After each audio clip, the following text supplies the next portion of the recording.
আসসালামু আলাইকুম আপুরা, আপনারা সবাই কেমন আছেন? আশা করি সবাই ভালো আছেন। দূরে কিংবা কাছে যেসব আপুরা আমাকে দেখতে পাচ্ছেন সবাইকে জানাই অসংখ্য ধন্যবাদ। তো আপুরা, অনেকদিন পর আপনাদের সাথে আবার চলে আসলাম আমি। তো ঘরোয়াভাবেই আমি যেভাবে রান্না, তো আমি আপনাদের সামনে প্রায় অনেকদিন পর হাজির হলাম। আসলে আপুরা, দেখা যায় আমি বলেছিলাম আগে যে আমার ঘরটা পরিবর্তন করব। তো এইটার জন্য আর কি একটু ঘর পরিবর্তন করতে তো অনেকটা সময় লাগে। তো এখানে আমি পেঁয়াজটাকে হালকা বাদামি রং করে নিলাম। তো একে একে আমি সকল মশলাগুলো দিয়ে দিব। আমি এখানে একে একে সব গরম মশলাগুলো দিয়ে দিয়ে রেখেছি। তো এখানে আমি তেজপাতা, এলাচি, দারচিনি, কিছু গোলমরিচ এবং কয়েকটা লং নিয়েছি। তো এটাকে পেঁয়াজের সাথে একটু ভালো করে হালকা হালকা ভাজা ভাজা করে নেব। তো আসলে দেখা যায় এটা ভাজা হলে আমি অন্যান্য মশলাগুলো সব একে একে দিয়ে দেবো। তো সব কিছু আমি আগে থেকে প্রস্তুত করে রেখেছি, এখন শুধু রান্না করবো আর কি। তো যাই হোক আপুরা, তো এখানে আমি আদা, রসুন এবং এখানে আছে 1 চামচ গরম মশলা এবং পেঁয়াজের সাথে আমি জিরাটাকে বেটে নিয়েছি এবং এটার সাথে 1 চামচ গরম মশলা ফাঁকিটাও দিয়েছি। যেহেতু গরুর মাংসতে আমি বিশেষ করে গোটা মশলাও দিই এবং ফাঁকি মশলাটাও ব্যবহার করি। তো এখন আমি আদা রসুনের পেস্টটাকে একটু কষিয়ে নিচ্ছি। আর একটু কষা নিলে যেহেতু আদা রসুনের একটা গন্ধ থাকে, তো সেটা একটু চলে যায়। তো এখানে হলুদ, মরিচ, জিরা, ধনিয়া এবং লবণ পরিমাণ মতো আমি দিয়ে নিলাম। তো এখানে এখন কিছুটা পানি দিয়ে ভালোভাবে কষিয়ে নেব। আসলে আমার কাছে মনে হয় কি, ভালো করে কষলে আসলে সেটা রান্নাটা ভালো হয়। তো এখন সামান্য পানি দিয়ে নিলাম। এখন ভালো করে মশলাটা কষলে আমি মাংস কেটে ধুয়ে রেখেছি, তো সেটা দিয়ে দিব। আসলে রান্না খুব সহজেই করা যায় যদি সব কিছু আশেপাশে আপনি গুছিয়ে রাখতে পারেন আপনার মশলাগুলো। তো আমি সব কিছু আমার আগে ভাগে প্রস্তুত করে রাখি। যেমন আমি পেঁয়াজটা কেটে রাখি, কাঁচামরিচটা প্রসেসিং করে রাখি, আদা রসুনটা আমি আগে ভাগে ব্লেন্ডার করে পেস্ট করে রেখে দেই। আদা রসুনটা আমি আলাদা একটা বক্সে করে আলাদা আলাদা রাখি অনেক সময়। তারপরে জিরাটাকে আমি পেস্ট করে নিয়েছি। আবার আপনি চাইলে ফাঁকিটাও দিতে পারেন, তো যে যেমন খায় আর কি। তো আমি একে একে করে এই যে মশলাটা ভালো করে কষিয়ে নিলাম। এখন মশলাটা থেকে তেল উঠে এসেছে, এই যে ভালো করে মশলাটা কষানো হয়ে গিয়েছে। তো এখন আমি যে মাংসটা দিয়ে রেখেছি সেই মাংসটা দিয়ে দিলাম। তো এখানে আমি গরু মাংসগুলো দিয়ে দিলাম। মাংসগুলো আমি কেটে ধুয়ে রেখেছিলাম। তো এগুলো এখানে 2 কেজির মতো মাংস নিয়েছি। তো এখানে আমি মশলাটাকে ভালো করে কষিয়ে মাংসগুলোকে দিয়ে দিলাম। এখন ভালো করে মশলাগুলোর সাথে মাংসগুলোকে, এখানে একটা বড় হাড্ডি ছিল, মানে মাংসর সাথে তো সচরাচর হাড্ডি থাকবে। তো এইটা যেটা ছিল সেটাই মনে করেন প্রায় অনেক বড়। তো সেটাকে তো আর কাটা সম্ভব না, তো সেটা সহই আমি দিয়ে দিয়েছি। হাড়ের অংশটাও সহ দিয়ে দিয়েছি। তো এটা সহই রান্না করেছি। তো এখন আমি মশলাটার সাথে ভালো করে কষিয়ে নিব। আর আমি এখানে কোনো পানি ব্যবহার করব না। এখন এটাকে নাড়াচাড়া দিয়ে সুন্দর মতো মেখে নিয়ে আমি এটাকে ঢেকে দেব। তো ঢেকে দেওয়ার পরে আমি তারপরে আমার আরেকটা রান্না আছে, সেটা হচ্ছে আমি মুরগিটা রান্না করব।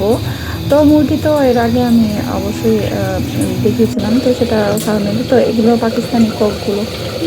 তো এখন আমি চিকেনটাকে আগেই আমি পেঁয়াজটাকে হালকা লাল করে আদা রসুন দিয়ে আমি আদা রসুন এবং জিরা বাটা দিয়ে ওটাকে একটু কষিয়ে নিয়েছি।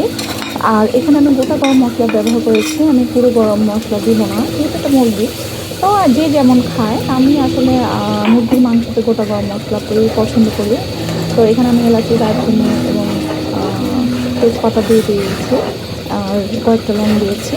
এবং এখানে আমি আদা রসুন এবং জিরা বাটা দিয়ে কষিয়ে নেব এবং হলুদ, মরিচ, জিরা, ধনিয়া এবং পরিমাণ মতো লবণ দিয়ে নিয়েছি। এখন মশলাটা ভালো করে কষে যাবে। আর এদিকে আমার গরু মাংসটা প্রায় কষে এসেছে। আমি কিন্তু এখানে কোনো আলাদা পানি ব্যবহার করিনি। দেখুন এটা থেকে কী সুন্দর পানি বের হয়েছে। এখানে আমি এতক্ষণ আবার আমার আলুটা ধুয়ে কেটে রেখেছিলাম, তো সেটাকে আবার সেই পানিতে দিয়ে এখন আরেকটু ভালো করে কষে নিব। আলুটা ওই মশলার সাথে কষে যাবে। তখন আমি এটাতে পরিমাণ মতো পানি দিব এবং কাঁচামরিচ দিব। আসলে কাঁচামরিচটা আমি শেষে দিই কারণ ফ্লেভারটা ভালো লাগে। তো এটাকে আবার ঢেকে দিলাম। এদিকে আবার মুরগিটা প্রায় মশলাটা কষে আসছে। এখন আমি মুরগিটাকে কেটে ধুয়ে রেখেছিলাম, তো এটাকে আমি দিয়ে দিলাম। তো এখানে আমি এখন এটাকে কষিয়ে নেব ভালো করে। তো এখানে আমি পানি ব্যবহার করবো না, কষানো হয়ে গেলে আমি বাসা পাল্টানো কিন্তু খুবই কঠিন একটা কাজ। বাসাটা পরিবর্তন করলাম, তো দেখা যাচ্ছে আমি ওখান থেকে সব কিছু গুছিয়ে এনে আবার এখানে এসে গোছানো প্রায় সপ্তাহখানেক লেগে গিয়েছে। এর মধ্যে তো আমি প্রায় অসুস্থ ছিলাম, মানে আমার সব কিছু মেনটেন্স করতে করতে আমি ওখান থেকে আসার পরে নতুন বাসায় ওঠার সাথে সাথে আমি অসুস্থ হয়ে গিয়েছিলাম। তো ভিডিও মেক করা সম্ভব হয়ে ওঠে নাই। তো যাই হোক, যখন সুস্থ হলাম তো একে একে করলাম। তো এই আর কি। তো দেখা যাচ্ছে এভাবে করেই সময়টা কেটে যাচ্ছে আস্তে আস্তে ধীরে ধীরে। আমি যেহেতু আমার শরীরটাও ভালো ছিল না, তো আমি ধীরে ধীরে করে ঘরগুলো গুছিয়ে নিয়েছি অল্প অল্প করে। আর সবাই তো এটার জন্য স্বাভাবিক, ঘর একটা পরিবর্তন করা কিন্তু কম কষ্ট না। তো এখানে আমি আবার গরু মাংসতে আর একটু আলু সরি, আমি সামান্য পানি দিয়ে দিয়েছিলাম, আর কারণ একটু পানি দিয়ে ঝোলটা টানবো। আর এই কাঁচামরিচ দিয়ে দিয়েছি। কাঁচামরিচটা আমি সবসময় শেষেই ব্যবহার করি একটু ফ্লেভারের জন্য। তো এখানে আবার আমি মুরগি তরকারিতে কাঁচামরিচ এবং আলুটা একসাথে দিয়ে দিলাম। তো এইভাবে করে মানে আমি সহজে রান্না করে নিলাম এবং একটু ঘরে সাদা পোলাও করবো, যেহেতু আমার আম্মু আসবে। তো আসলে আম্মুর মতো তো আমি রান্না করতে পারি না। আমার মা তো সেরকম রান্না, কারণ মা খালাদের মতো রান্না করতে আমাদের আরও সময় লাগবে, তবুও চেষ্টা করি। আর আমার আম্মু এবং আমার খালা সচরাচর তারা অবশ্য সবসময় বলে যে না, আমার রান্না তাদের কাছে ভালোই লাগে। তো তাই আমি চেষ্টা করি যাতে মুরব্বীদের কাছে ভালো লাগা মানে যে যাক, আমি এখন হয়তো আমার রান্নাটা হয় আর কি। তো এটাই আসলে, প্রশংসা শুনতে কার না ভালো লাগে, তাই না? রান্না করাটা তো সবাই পারে, কিন্তু আসলে রান্না ভালো হলে সেটা প্রশংসা শুনতে কিন্তু ভালোই লাগে। তো এটাই আর কি। তো যাই হোক, আমি বললাম আর কি, সবাই ভালো থাকবেন আপুরা, সুস্থ থাকবেন এবং আমার জন্য আমার ভিডিওটি যদি ভালো লাগে অবশ্যই লাইক কমেন্ট শেয়ার করবেন, সাবস্ক্রাইব করে আমার পাশে থাকবেন। এই তো, এই যে আমার গরুর মাংস মনে হচ্ছে কিন্তু অনেক ঝাল, একটু স্পাইসি। আর এই যে এটা হচ্ছে মুরগি। তো আমার রান্না শেষ। তো এখন ঝটফট করে সাদা পোলাওটা করে ফেলবো। তো এই তো, আমি এখানে পেঁয়াজটাকে হালকা লাল করে এখানেও গোটা গরম মশলা দিয়ে নিচ্ছি, আদাটাকে দিয়ে এটাকে কষিয়ে নিচ্ছি। অনেকে হয়তো কষা না, তারপর আমি এখানে পরিমাণ মতো চালটাকে ধুয়ে ভিজিয়ে রেখেছিলাম, সেটা দিয়ে পানি দিয়ে দিয়েছি পরিমাণ মতো।